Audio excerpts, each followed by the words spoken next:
Good morning students. आज हम chapter 2 start करेंगे बहुपद।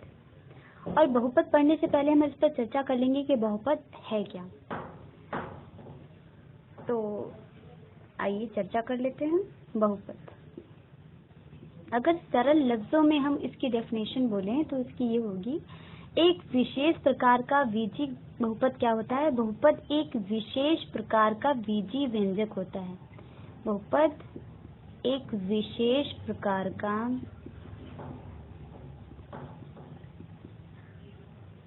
बीजीय व्यंजक होता है जिसकी घात पूर्ण संख्या होती है। जिसकी घात पूर्ण संख्या होती है। ये सिंपल लफ्जों में इसकी डेफिनेशन है। अब आपको पता है बीजी व्यंजक क्या होता है, पिछली क्लासेस में आपने पढ़ रखा। अगर नहीं पढ़ा है तो हम यहाँ पे चर्चा कर लेते हैं इसके बारे में। बीजी व्यंजक बनता है चर और अचर से। किससे बनता है? चर और अचर से। तो पहले चर आपको पता होने चाहिए। चर क्या होता है? जो x बीजी व्यंजकों में चर x, y, z होते हैं। वैसे तो आपके चर a to z होते हैं, लेकिन जहाँ पे हम बहुपद की बात करते हैं तो बहुपद में चर x, y, z इसी से ही डिनोट करते हैं। और अचर क्या होता है? कोई भी डिजिट वो अचर होती है आपकी, चाहे वो 2 हो, 3 हो, √2 हो, √3 हो। ये क्या संख्याएं कहलाती हैं? अचर कहलाती हैं। अब इन दोनों से जो बनता है वही क्या होता है? बीजी व्यंजक। यानी कि अगर कहा जाए तो बीजी व्यंजक चर और अचर की क्या होती है? गुणा होती है। जैसे अचर और गुणे चर लिख दीजिए। अचर और चर की क्या होती है? गुणा। अचर में जैसे मान लीजिए आप कोई भी डिजिट ले लिए 2 और चर में आपने ले लिया x, तो ये क्या हो गया? आपका बीजी व्यंजक हो गया। अब हम बात करते हैं पूर्ण संख्या की कि पूर्ण संख्या क्या होती है। पूर्ण संख्या की डेफिनेशन तो हम चैप्टर 1 में ही आपको बता चुके हैं कि पूर्ण संख्या डिनोटेड होल नंबर यानी कि W और किससे स्टार्ट होती है? 0, 1, 2, 3। यानी कि आपका कोई भी ऐसा ऐसा चर जिसकी घात एक पूर्ण संख्या हो, वो क्या कहलाता है? बीजी बहुपद कहलाता है। तो यहाँ पे देख लीजिए आप, अगर मान लीजिए आप एग्जांपल लेते हैं 2x + 1, तो यहाँ पे x की पावर कितनी है? कुछ नहीं। तो कुछ नहीं का मतलब होता है 1। जिस पर कोई पावर नहीं होती उसकी 1 होती है। तो 1 क्या है? एक पूर्ण संख्या है कि नहीं? और यहाँ पे अगर पूछ ले कि 1 में चर की घात कितनी है, तो आप कहेंगे 1 में चर है नहीं। तो 1 में चर है, छिपा रहता है x, और उसकी घात कितनी है? यहाँ पे 0। और किसी भी घात का अगर 0 किसी की भी संख्या पर या वेरिएबल पर 0 घात लगी है तो उसकी वैल्यू कितनी होती है? 1। इसलिए यहाँ पे x के बराबर 0 नहीं लिखा जाता है, सिर्फ जो डिजिट है वो लिख दिया जाता है। बहुपद हमने डिस्कस कर लिया, चर अचर डिस्कस कर लिया है। अब हम आ जाते हैं गुणांक पर कि गुणांक क्या होता है। गुणांक को इंग्लिश में कहते हैं कोएफिशिएंट, और बहुपद को कहते हैं पॉलिनोमियल्स। तो जैसे मान लीजिए लिखा है 2x और हम इसमें पूछते हैं कि x का गुणांक क्या है, तो उसका मतलब होता है जो आगे उसके लिखी हुई डिजिट है वही उसका क्या होता है? गुणांक। तो यहाँ पे 2 क्या हो गया? गुणांक हो गया। अगर कहीं लिखा है √3y + 1, तो y का इसमें गुणांक क्या है? तो जो उसके आगे की संख्या है, जिसका भी गुणांक पूछे उसको छिपा लीजिए उसी पद में उसको छिपा लीजिए, और जो बचा वो क्या हो गया? उसका गुणांक। अगर यहाँ पे पूछा है कि इसमें y का गुणांक बताइए, तो आपने y को छिपा लिया, लेकिन इसी पद की बात कर रहे हैं, आप +1 पे नहीं जाएंगे। तो इस पद में क्या बचा? √3 बचा, तो √3 क्या हो गया? इसका गुणांक हो गया। इसी तरीके से अब आ जाइए आप बहुपद के प्रकार, टाइप्स ऑफ पॉलिनोमियल्स। ये 2 प्रकार के होते हैं एक तरफ से। पहला, पदों की संख्या के आधार पर। पदों की संख्या के आधार पर। पदों की संख्या के आधार पर इसमें आता है फर्स्ट एक पदी नाम से स्पष्ट है, जिसमें एक पद हो वो एक पदी कहलाता है, और इसे इंग्लिश में कहते हैं मोनोमियल। दूसरा है द्विपदी, इसे कहते हैं बाइनोमियल, और नाम से ही स्पष्ट है, द्विपदी मतलब जिसमें दो पद हों वो द्विपदी कहलाता है। और तीसरा है त्रिपदी, जिसमें तीन पद हों उसे त्रिपदी कहते हैं। इसको इंग्लिश में कहते हैं ट्राइनोमियल। एक एग्जांपल ले लेते हैं एक पदी का, जैसे हो गया आपका 2x, ओनली वन पद है, इसमें एक पद है, तो यहाँ पे ये क्या हो गया, एक पदी। बाइनोमियल का ले लेते हैं 7x² - 3, तो ये इसमें कितने पद हैं आपके, 1 2 प्लस माइनस ही पदों का विभाजन करते हैं कि उसमें कितने पद हैं। इसमें एक भी प्लस माइनस नहीं है, प्लस माइनस से दूसरा कोई पद अटैच नहीं है, इसलिए ये 1 एक पद है। और इसमें कितने पद हैं, एक माइनस है, इसका मतलब इसमें दो पद हैं। अगर मान लीजिए हम तीसरा ले लेते हैं 3x³ + 2x - 8, तो इसमें कितने पद हैं, 1 2 3, तो ये आपका हो गया एक पद का उदाहरण, ये आपका हो गया दो पद का उदाहरण, और ये आपका हो गया तीन पद का उदाहरण। इंग्लिश में इसलिए बताया क्योंकि आगे क्लासेस में आपको ये इंग्लिश में मिलने वाले हैं। और अब बात कर लेते हैं नंबर दूसरा, घात के आधार पर। घात के आधार पर इसके कितने प्रकार होते हैं, घात पर। इसका पहला जो प्रकार होता है ये है आपका पदों की संख्या के आधार पर, और ये घात के आधार पर। पहला होता है रैखिक, दूसरा द्विघात, आप नाम से ही समझ जाएंगे, और तीसरा त्रिघात। रैखिक मतलब होता है जिसमें एक घात हो, इसे इंग्लिश में कहते हैं लीनियर, लीनियर पॉलिनोमियल, नोमियल समय आप लगा लेंगे। और द्विघात मतलब क्वाड्रेटिक पॉलिनोमियल। त्रिघात मतलब क्यूबिक पॉलिनोमियल। ये हो गए आपके तीन पॉलिनोमियल्स के दो टाइप्स के प्रकार। एक हो गया पदों की संख्या के आधार पर, एक पदी, द्विपदी, त्रिपदी। दूसरा हो गया घात के आधार पर रैखिक, द्विघात, त्रिघात। रैखिक मतलब जिसमें एक घात हो, जैसे मान लीजिए हमने ले लिया 3x, या x ना लेके चलिए y ले लेते हैं, क्योंकि हमने बताया है कि बहुपद जो है सिर्फ 3 वेरिएबल में ही शो किए जाते हैं, x y z। तो 3y, तो यहाँ पे आपका क्या हो गया, 3y में y की कितनी पावर है, 1, तो ये आपका हो गया रैखिक। और दूसरा है द्विघात, 2x² + 1, यहाँ पे x की पावर कितनी है, 2, तो ये आपका क्या हो गया, द्विघात। और तीसरी घात हो गई इसकी 4x³ + 2x + 1, तो ये आपका क्या हो गया, तीन घात। ठीक है। अब पूछा जाता है कभी कभी, ये आप समझ के होंगे, अब पूछा जाता है कि बहुपद की घातांक बताइए। घातांक मतलब डिग्री ऑफ पॉलिनोमियल पूछा जाता है। डिग्री ऑफ पॉलिनोमियल मतलब घातांक, हिंदी में कहेंगे सिर्फ घातांक और इंग्लिश में कहेंगे डिग्री ऑफ पॉलिनोमियल। तो अगर कहीं लिखा है y की पावर 10 + y की power 2 + 1, then what is degree of polynomial. तो इसमें डिग्री है, जो सबसे बड़ी घात होती है वही उसकी क्या होती है, डिग्री ऑफ पॉलिनोमियल या घातांक। तो इसमें घातांक कितना हो गया, 10। घातांक कितना हो गया इसमें, 10। अब अगर कह दे √2x² + y + 1, इसमें घातांक कितना है,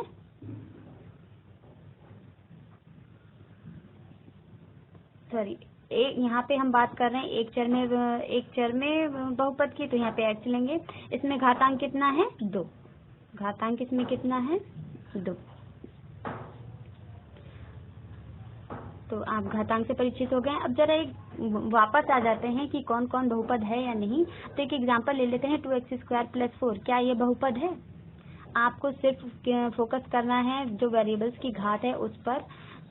तो यहाँ पे घात कितनी है इसकी, 2, जो कि क्या है, जो कि एक पूर्ण संख्या है, तो ये क्या हो जाएगा, बहुपद है। और एक अगर एग्जाम्पल हम ले लें 3 अंडर रूट एक्स प्लस 10 और पूछ दें क्या यह बहुपद है, तो आप क्या कहेंगे?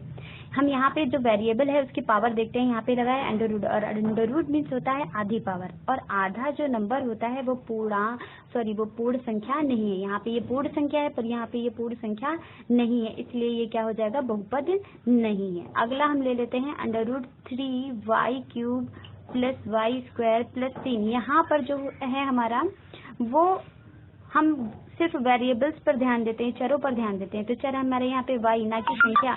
अगर संख्या पे अंडर रूट लगा है तो इसका मतलब ये नहीं कि वो बहुपद नहीं है। आप चर को देखेंगे, चर हमारा है y3, y2 और इनकी घातें क्या है? एक पूर्ण संख्या है, अतः ये क्या है? एक बहुपद है। तो ऊपर वाला पहला और ये तीसरा बहुपद है, और बीच वाला बहुपद इसलिए नहीं है क्योंकि यहाँ पे इसकी घात पूर्ण संख्या नहीं है। अब बात करते हैं, क्या कोई संख्या भी एक बहुपद हो सकती है? मान लीजिए 3 लिखा है और आपसे कोई पूछ दे क्या ये बहुपद है, तो आप कहेंगे ऑफ कोर्स, क्योंकि इसमें आप कोई भी वेरिएबल ले सकते हैं और उसकी पावर आप 0 शो कर दें तो यह एक क्या हो जाएगा? बहुपद। तो कोई भी संख्या एक बहुपद होती है और उसे क्या कहा जाता है? अचर बहुपद। अचर बहुपद, और इसे इंग्लिश में कहते हैं कांस्टेंट पॉलिनोमियल। तो आप लिखेंगे। फिर इसके बाद अगर पूछे क्या 0 भी एक बहुपद है, तो जी हाँ, 0 भी एक बहुपद है और इसे शून्य बहुपद कहते हैं। शून्य बहुपद, इसके बारे में विस्तार से आप अगली कक्षाओं में पढ़ेंगे। और अब आपको बताते हैं कि हमारी इस एक्सरसाइज में एक चर में बहुपद पे ही चर्चा की गई है। तो मान लीजिए एक चर में बहुपद, हम एक एग्जांपल ले लेते हैं 3x² प्लस 6x प्लस 1। ये आपका क्या है? यहाँ पे एक ही चर यूज हो रहा है, एक ही चर मतलब एक ही वेरिएबल यूज हो रहा है। यहाँ पे भी x की पावर है, यहाँ पे भी x की पावर है, तो यहाँ ये आपका क्या है? एक चर में वेरिएबल है। और अगर हम इसको चाहें तो इसको px से डिनोट कर सकते हैं। x से ही क्यों? क्योंकि ये x की वेरिएबल x में ही चल रहा है। अब मान लीजिए हम कोई दूसरा ले लेते हैं qy, और ये अब आपकी इक्वेशन किस में चलनी चाहिए? y में, तो y² प्लस 1। ये भी y की पावर 4 प्लस y की पावर 3 प्लस 2y प्लस 5, ये आपका कितने चर में है? ये भी आपका एक ही चर में इक्वेशन है, y। ठीक है, तो आपके इस चैप्टर में एक ही चर पर पॉलिनोमियल्स हैं। अब आ जाते हैं एक्सरसाइज 2.1 पर। पहला क्वेश्चन है कि निम्नलिखित में एक चर में बहुपद है। कौन कौन एक चर में पूछा है? एक चर में पूछा है, एक चर में बहुपद है और कौन नहीं, कारण सही बताइए। तो पहला है 4x²। एक कौन कौन लिख दे रहे हैं हम, कौन कौन एक चर में बहुपद है। तो पहला 4x² माइनस 3x प्लस 7, ये क्या है आपका? एक ही, यहाँ भी x है, यहाँ भी x है, और यहाँ पे x नहीं है तो x की पावर 0 होगी। तो ये आपका एक चर में चल रहा है बहुपद। अब देखते हैं इन वेरिएबल्स पे पूर्ण संख्या है या नहीं। ये भी 2, ये 1, ये पूर्ण संख्या है, तो ये आपका क्या हो गया? बहुपद है। दूसरा y² प्लस अंडर रूट 2, तो ये भी ये आपका क्या है? पूर्ण संख्या है, तो ये भी क्या हो जाएगा? आपका बहुपद है और चर एक ही है। तीसरा 3 under root t plus t under root 2, हमने कहा था वेरिएबल्स पे फोकस करते हैं, तो यहाँ पे t और t पर अंडर रूट मीन्स आधी घात, जो कि क्या हो गया? बहुपद नहीं। तो यहाँ पे लिखेंगे बहुपद नहीं है। अरे इन्होंने कहा है कि कारण भी दीजिए, तो यहाँ पे कारण हो जाएगा क्योंकि घात पूर्ण संख्या है, क्योंकि घात पूर्ण संख्या है। इसमें लिखेंगे क्योंकि घात पूर्ण संख्या है। इसमें लिखेंगे बहुपद नहीं है क्योंकि घात पूर्ण संख्या नहीं है। ठीक है, आप यहाँ अपने आप लिख लेंगे घात पूर्ण संख्या नहीं है। फोर्थ देखिए y प्लस 2/y, तो हम ये जो बट्टे वाला y है इसको अगर हम अंश में ले गए तो इसकी पावर क्या हो जाएगी? -1। पिछले एक्सरसाइज में हमने पढ़ाया था हमको, तो ये क्या हो जाएगा? जो कि एक बहुपद पूर्ण संख्या नहीं है क्योंकि पूर्ण संख्या तो 0 से स्टार्ट होती है, तो ये क्या हो जाएगा? बहुपद नहीं है क्योंकि घात पूर्ण संख्या नहीं है। इसका भी वही आंसर हो जाएगा। अब अगला देख लीजिए 5th x की पावर 10 प्लस y की पावर 3 प्लस t की पावर 50, ये आपका सब में पूर्ण घात तो है, लेकिन वेरिएबल आपका एक ना यूज करके 3 यूज किया है। यहाँ पे x यूज किया है, यहाँ पे y यूज किया है, यहाँ पे t यूज किया है। तो ये आपका क्या हो जाएगा, बहुपद नहीं है, पर इसका कारण बदल जाएगा क्योंकि चर नहीं है, क्योंकि एक चर नहीं है, क्योंकि एक चर नहीं है।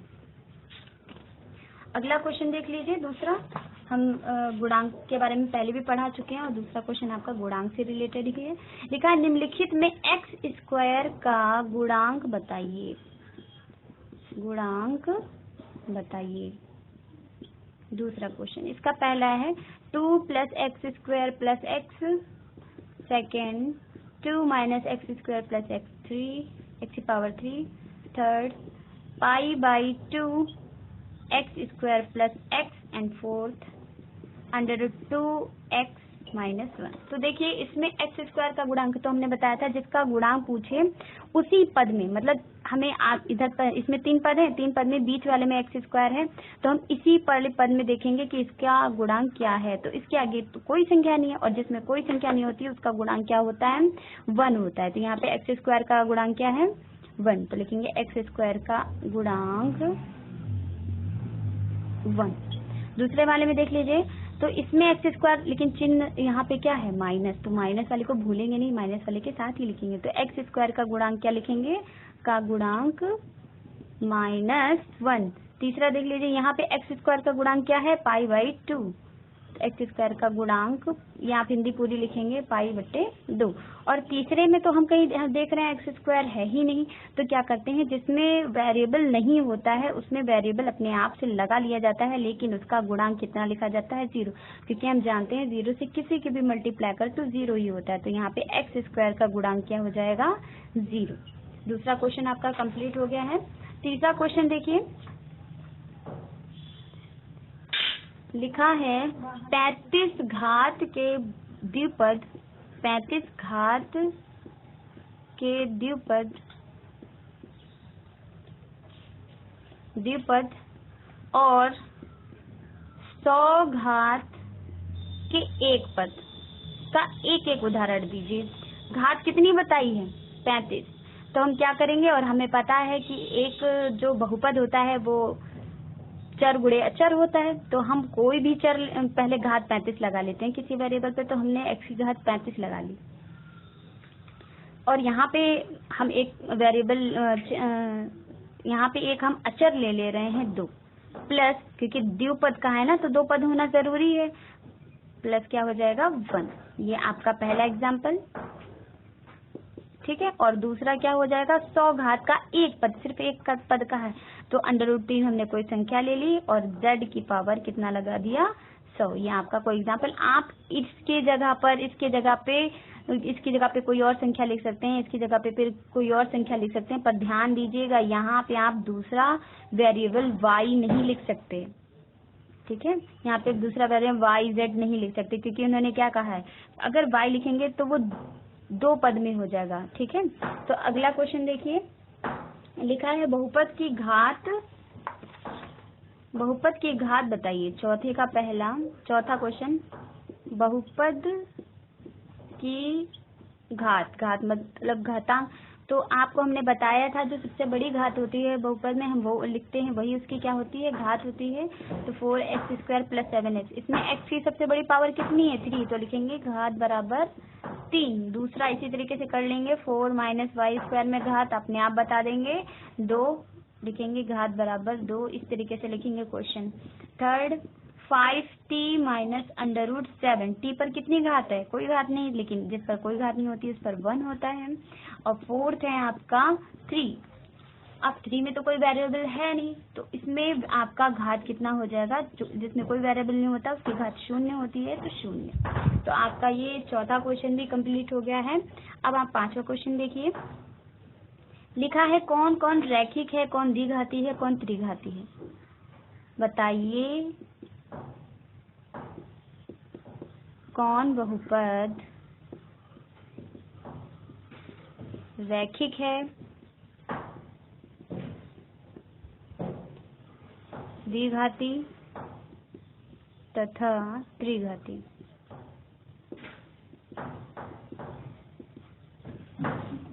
तो पहला है एक्स स्क्वायर प्लस एक्स, हमें सिर्फ घात पर ध्यान देना है, ठीक है। तो इस पे सबसे बड़ी घात कितनी है? 2, तो ये आपका क्या हो जाएगा? द्विघाती। दूसरा कह रखा है एक्स माइनस एक्स क्यूब, इस पे घात सबसे बड़ी कितनी है? 3, तो ये आपका क्या हो जाएगा? त्रिघाती। थर्ड है y plus y square plus 4, इस पे सबसे बड़ी घात कितनी है? 2, तो ये आपका हो जाएगा द्विघाती। फिर फोर्थ देखिए 1 प्लस एक्स, इस पे सबसे बड़ी पावर कितनी? 1, और एक जिसकी भी पावर, जिस पर एक पावर होती है उसको रैखिक बोलते हैं, रैखिक बहुपद। इनके आगे बहुपद लगा देंगे, ना भी लगाए तो भी चलेगा। फिफ्थ देख लीजिए 3t, कितनी t पर घात है? 1, तो ये क्या हो जाएगा? रैखिक। और 6 देखिए आर स्क्वायर, कितनी घात है? 2, तो द्विघाती। और 7th देखिए 7x की घात 3, कितनी घात है? 3, तो हो जाएगा त्रिघाती। आपकी एक्सरसाइज यहीं पे कंप्लीट हुई। अगली एक्सरसाइज नेक्स्ट वीडियो में।